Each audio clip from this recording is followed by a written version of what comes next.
My sister-in-law sabotages my wedding after I refused free babysitting months ago. It's time she learns the life lesson her parents never taught her. So I've been living with my fiancé for about 2 years now, and I'm very familiar with his family. I've even met some of his extended family last Christmas. And it's pretty much given at this point that I'm like a family member. I actually met my sister-in-law the first time when she was pregnant, and have seen her struggle throughout the pregnancy and even after giving birth. When the baby was newly born, it was understood that both she and her husband would be overwhelmed by the sudden change in their lifestyle with no prior experience. So our whole family usually went over to help them out. That includes me and my fiancé too. We took turns checking on them and even ran some errands for them. Until the baby was 6 months old and a little quieter, we made sure they both got at least some nights off from the constant caretaking of their child. Sometimes my mother-in-law or sometimes me and my fiancé would go over and stay the night in the guest room. Actually, it was all possible then, as I was working at a lower position at work and didn't have the kind of responsibility I have now. I was able to leave early from work without any major consequences, and even take days off without any prior notice. But now that I'm leading a whole team, I have to report a day or two prior if I want to take the time off, as they need to assign a new lead for that team. The company I work for is a small-scale business, and they don't have enough people that they can appoint someone to take care of these things on short notice. And I can't even leave early until I'm sure that each member has submitted the target for the day, as we work on a very tight schedule. One missed day could end up wrecking the entire month's work. That would lead to our clients pulling out, and we might not even get paid if the work isn't submitted within the time period. This actually happened once last year, and since then the rules were made more strict. So, when my sister-in-law asked me to babysit for an entire day suddenly, I had no choice but to turn her down. I told her that it's not because I don't sympathize with her situation, but because if I tried to take leave on such short notice, they'll penalize me and take a cut out of my salary. The working conditions of my job sound horrible, but I absolutely love the work I do. So, when my sister-in-law insulted my job, I told her if she's that desperate, she should pay me for the day and I'd happily babysit. I didn't even mean it, but when she took offense to my asking her to pay me, she said I'm basically family and she always treated me like a sister, but now I'm showing my true colors. She said I'm just a gold digger in the end, who wants nothing but money, which by the way made 0 sense. Because, as far as I knew, asking to be paid for the work you're doing is far from being a gold digger. Either way, the situation escalated, and I told her that even if I was joking before, I wouldn't babysit for her unless she pays me now.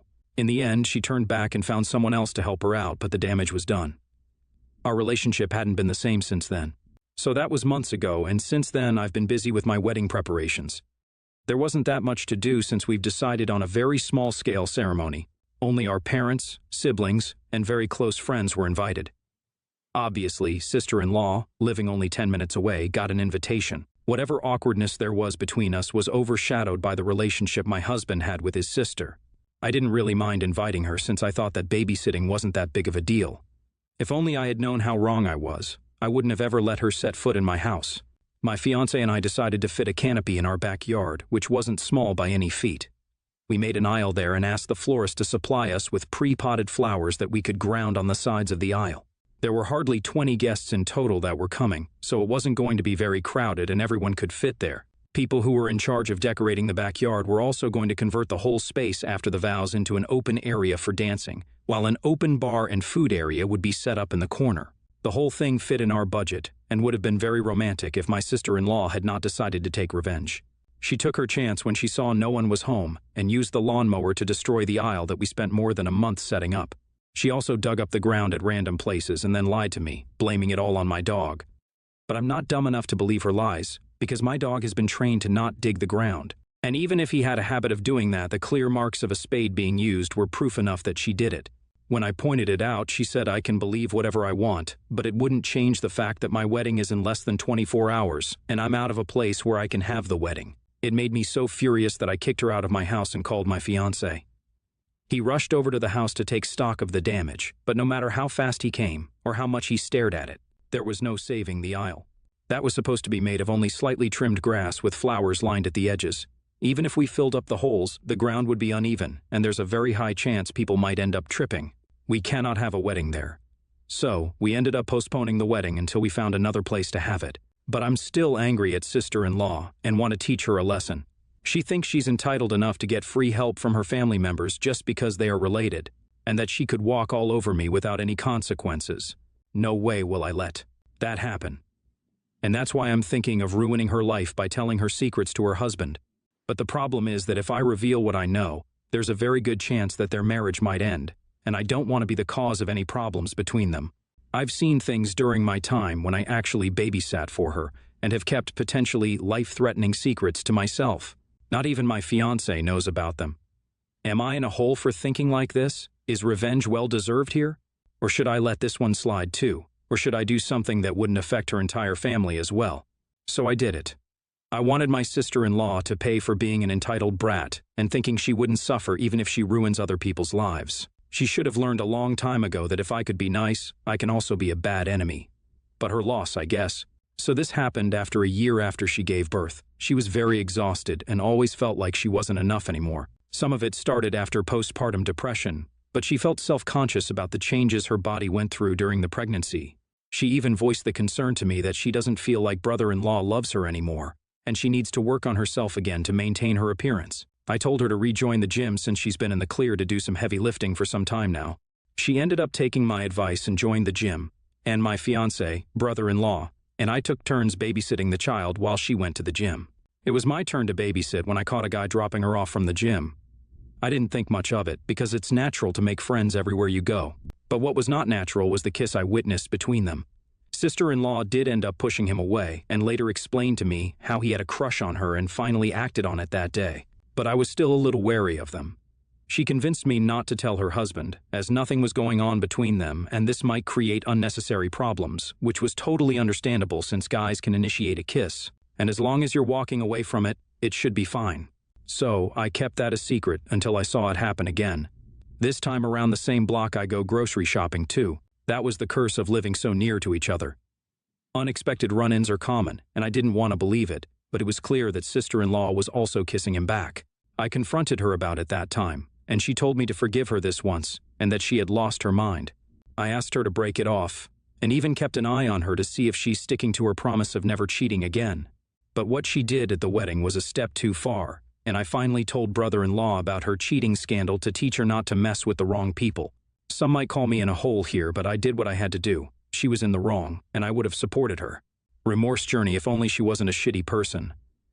My husband and I are having fights of our own. I didn't think we'd start fighting so soon after getting married, but here we are. Not even 3 weeks since we took the vow, and he's already arguing with me because sister-in-law told him I'm the root of all the problems she's having with her husband. So I told my husband the actual truth about what sister-in-law did, and he's blaming me for it. He said that I should have never weaponized something so sensitive, and I'm an a-hole for using people's feelings to hurt them. I don't know what to make of it because I still think sister-in-law had it coming. And now there's something else I have to deal with because of her. My sister-in-law got divorced. It's been about 5 months since I last updated, but honestly, between trying to keep my marriage safe and focusing on work, I barely had time to update all of you. Everything also happened very fast, as brother-in-law was not willing to work on their relationship after finding out the truth. He really said that he doesn't need a cheating wife and walked out. Now the divorce is finalized, and my sister-in-law is taking care of the baby on the weekdays, while brother-in-law gets to have the baby on the weekends. I do feel a little bad because the baby is suffering in all of this, but nothing can change what has already happened. NTA, not the a-hole for wanting to teach sister-in-law a lesson, but you'll be the a-hole if you destroy a marriage for something sister-in-law did to you, because it will affect your brother-in-law and a baby too. Yeah. What even is going on here? You ruin your sister-in-law's life, and in the process, brother-in-law and that innocent child suffers, and that sister-in-law is taking petty revenge months later just to satisfy her ego. You all are the a-holes here and deserve each other. I, 22 female, was adopted by my parents, 73 male and 70 female, when I was very little. In 2007, my adoptive brother, 50 male, and his wife, 50 female, had a son, now 15 male. As soon as my nephew was old enough to start school, my mom retired so that she could stay home to babysit him. Recently, my mom asked me if I thought she was a bad mom because we didn't get along when I was growing up, but I was super close to my dad. I told her that she was a good grandmother to my nephew, but not a good mom to me. She got very upset and said that I should be more grateful for her, and I was a horrible child for saying she wasn't good to me. I told her that she very clearly favored him and made me feel unloved most of my teenage years. Here are some of the main things that made me feel my mom favored him. If there was something in the house my nephew wanted, even if it belonged to me, he got it. This included toys, bikes, etc. I was constantly in trouble for not eating all my food. I am autistic and have aversions to most foods, so I was pegged as a picky eater, but he would fill a huge Tupperware with cereal and milk, but only eat about a quarter every single day. He'd leave it on the side table by the couch and head to school. He still does this, and my dad is the only person that's ever gotten on to him for it. I joined the band in middle school and had to be at school early for rehearsal. My mom didn't want to drive to the school twice, and my nephew didn't like having to wait to go inside, so she wouldn't go early. I got a D in band 1 year due to this. During an argument over my PS2, my nephew told me that no one loved me as much as they loved him because I'm adopted. My mom heard, but said nothing. On my 16th birthday, I had a band concert. It was in February at night and very cold outside. My nephew wanted to go see a movie, so my mom left halfway through to take him and left me to walk home. My mom and dad drove separately, and he thought she had taken me to the movie with them. After the concert, I was often stuck at home during summers, while she took him to movies, the aquarium, or other places he wanted to go. At 16, I told my mom it felt like she loved him more than me, and she responded, "He's my grandson, it's supposed to be that way." In every argument, she took his side. His events were more important than mine. On my birthdays, I had to pick a place he would want to eat, or just stay home. My entire life became catered to his. Since that conversation, my phone has been blowing up. She told my family, and they, aside from my dad, are all texting me to say how mean and horrible it was that I said that. I was answering her question honestly, but now I'm afraid I may be tough for not just reassuring her and keeping the truth to myself. NTA, you don't ask a question you don't want to know the answer to. She was feeling guilty before you confirmed what she thought, that she was a shitty mother to you, or you are NTA. I get why you answered her truthfully, and, to be honest, I'm not sure that I would have been able to bite my tongue either. She had very clearly made up her mind about how she is going to treat you, and sadly that is likely not to change. Your nephew sounds like an entitled prick, but that is also the way he was raised. I do think you knew what your answer would cause, and that you honestly would not do anything good for yourself there. But it is hard not to give someone what they ask for. I would put distance between you and her. Talk to your dad. Answer the rest of your family honestly and explain your side. You can let them decide for themselves if they are going to be blind about things or not. They likely are aware of how you were treated, as it doesn't sound like your mother hid her actions around others. You might let this be a blessing, where you find out who is really your family. It might only be your dad, and even if he might be pushed away from you by your mother, if this is the case, do what others do, or make your own family with people who care. They are out there, and you are worth it. I'm a sophomore in college, and I've been fortunate enough to have parents that are willing to pay my tuition. Part of my tuition is covered by Marriott scholarships I earned. But I go to a very expensive liberal arts school and I don't qualify for any need-based aid, so they're still paying upwards of $40,000 a year. This is something they can afford, but it still puts a strain on them. I have my own things I want to buy on the side, clothes, cologne, guitar stuff. And although my parents give me a credit card, I feel bad using it for anything but small things, since they're already spending so much money on me. So I've been on the lookout for a job. Since I go to a liberal arts school without a grad school, the TA positions go to undergrads. A freshman history TA position opened up under a professor I had and was well liked by last year, so I decided to apply. It seemed a good job for me. I'm interested in the subject, like the prof I'd be working under, and it offers a relative amount of free time. I'd have to hold office hours 3 times a week for 3 hours each, and whichever parts of those 3 hours I wouldn't have students coming in would be free for me to do my own homework or whatever. This guy I knew was also applying, except he was paying his tuition entirely with loans since he couldn't afford to pay, and wanted to take this job on as a work study to lower the amount he had to pay his loans afterwards. He asked me not to apply since he knew I didn't need it as much as he did. I did it anyways because I figured that the best person wins. It could be either of us or somebody else entirely.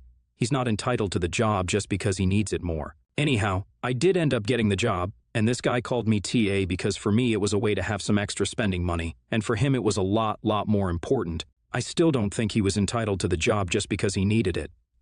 We applied among others, and I was chosen, and I see that as a clear-cut ending. AITA? NTA, a real moral dilemma. Your parents might have the money, but you are in school in part to ultimately get a job and become self-sufficient. You need to show you've had jobs on your resume, such as this TA position. You have every right to work, and frankly, any job you get means someone else won't get it. Take this job and change a student's life while you're at it. Be a great TA. There will always be someone who needs what you have. Life is not fair. Volunteer, offer a hand, mentor someone, help those in need, and give to good causes. But you cannot turn away every opportunity in life just because someone else wants or needs it. NTA. As long as you didn't get the job through any kind of nepotism or privilege, then you earned the job. The job is not there to pay for his college. It's to help the kids in the courses do better. So if the college thinks you could do it better than him, then you have nothing to feel guilty about, and this person can get a different part-time job. NTA. I bet if you were just spending your parents' money and never looking for a job, he would be calling you an entitled a hole for getting everything handed to you. Sometimes you can't win. I would like to say fair play to you for wanting a job to be more self-sufficient. You earned the job fairly, enjoy it. What's for you won't pass you. Your friend may look back in a few weeks and be glad he didn't get it, because something that suited him better came along. Good luck with the new job.